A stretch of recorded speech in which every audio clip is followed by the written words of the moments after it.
تو نبی اکرم صلی اللہ تعالیٰ علیہ وسلم کی خدمت عالی مرتبت میں عرض کیا، صحابی نے، سنن ابو داؤد شریف میں حدیث ہے، عرض کی یا رسول اللہ صلی اللہ تعالیٰ علیہ وسلم، میرے والدین چلے گئے تو کیا میں ان کے جانے کے بعد بھی ان کے لیے کچھ کر سکتا ہوں؟ تو نبی پاک نے 5 باتیں ارشاد فرمائیں۔ فرمایا ہاں، ایک تو ان کے لیے دعا مانگا کر، دوسرا اللہ کے محبوب نے فرمایا ان کے لیے استغفار کیا کر، تیسرا رسول کریم علیہ السلام نے فرمایا اگر انہوں نے کسی سے کوئی وعدہ کیا تھا تو اسے پورا کر دے، اگر تجھ سے ہو سکے، اور رسول کریم علیہ السلام نے فرمایا اگر ہو سکے تو ان کی طرف سے صلہ رحمی بھی کر، یعنی ان کے رشتہ داروں سے اچھا سلوک کر، اپنے چچاؤں کے ساتھ تو نیکی کر، اور اگر تیری والدہ کی طرف سے تو نیکی کرنا چاہے تو اپنے ماموں کے ساتھ، خالاؤں کے ساتھ تو اچھا سلوک کر، اور پھر 5ویں نمبر پر محبوب نے فرمایا اپنے والد کے دوستوں کی تعظیم کر، ان کے لیے تیرے دل میں اچھے جذبات ہوں، تو اکرام کر دوستوں کا۔ اور والد کے دوستوں کے اکرام کا تو اتنا بڑا درجہ ہے کہ حضرت ابو بردہ رضی اللہ تعالیٰ عنہ تشریف لائے مدینہ طیبہ میں۔ حضرت ابو بردہ مدینہ طیبہ میں تشریف لائے تو حضرت عبداللہ ابن عمر رضی اللہ تعالیٰ عنہ ان سے ملنے پہنچ گئے فٹافٹی۔ مصروف آدمی تھے حضرت عبداللہ ابن عمر، بہت بڑے مفتی تھے، لوگ ہر وقت مسائل پوچھتے تھے، حج کے سب سے زیادہ مسائل انہی کو آتے تھے، اور صحابہ میں ایک بہت بڑا مقام رکھتے تھے۔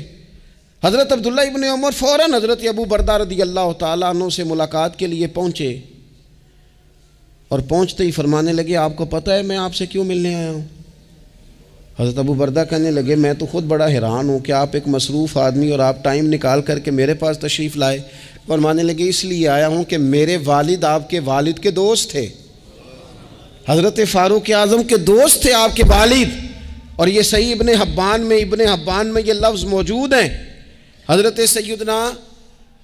عبداللہ ابن عمر رضی اللہ تعالیٰ عنہ فرمانے لگے نبی پاک علیہ السلام نے فرمایا ہے کہ جو اپنے والد کی قبر میں ان سے اچھا سلوک کرنا چاہے وہ والد کے دوستوں کے ساتھ اچھا سلوک کرے، وہ اس رویے کو، اس محبت کو قائم کرے، اس چیز پر خاص اہتمام کرے، خاص ذوق دے۔ ہمارے ہاں نا جی ہم جلدی سے مصروف ہو جاتے ہیں اور اپنے دوستوں کو زیادہ ٹائم دیتے ہیں، اپنا آنا جانا، اپنا اٹھنا بیٹھنا، اپنے شب و روز ان میں ہم زیادہ وقت گزارتے ہیں۔ کرنے کا کام یہ ہے کہ تھوڑا ٹائم نکال کے، تھوڑی فرصت دیکھ کر اس پر تھوڑی توجہ دی جائے۔ اسی طرح معروف روایت سیاستہ میں موجود ہے، حضرت مالک بن دار کہتے ہیں کہ میں حضرت عبداللہ ابن عمر کے ساتھ جا رہا تھا تو میں نے دیکھا ایک بدو ننگے پاؤں اور ننگے سر آ رہے ہیں۔ حضرت عبداللہ ابن عمر نے فٹافٹ انہیں اپنی سواری بھی دے دی، سیاستہ سے حدیث عرض کر رہا ہوں، سواری بھی دے دی اور پگڑی بھی دے دی۔ فرماتے میں نے عرض کی حضرت عبداللہ ابن عمر سے کہ حضور یہ بدو ہیں گے تو تھوڑے سے نذرانے پہ بھی خوش ہو جاتے، آپ کوئی عام معمولی سا تحفہ بھی دیتے تو راضی ہو جاتے، اور آپ نے پگڑی بھی دے دی اور گھوڑا بھی دے دیا۔ حضرت عبداللہ ابن عمر کہنے لگے یہ کوئی عام آدمی نہیں، یہ میرے والد کے دوست ہیں،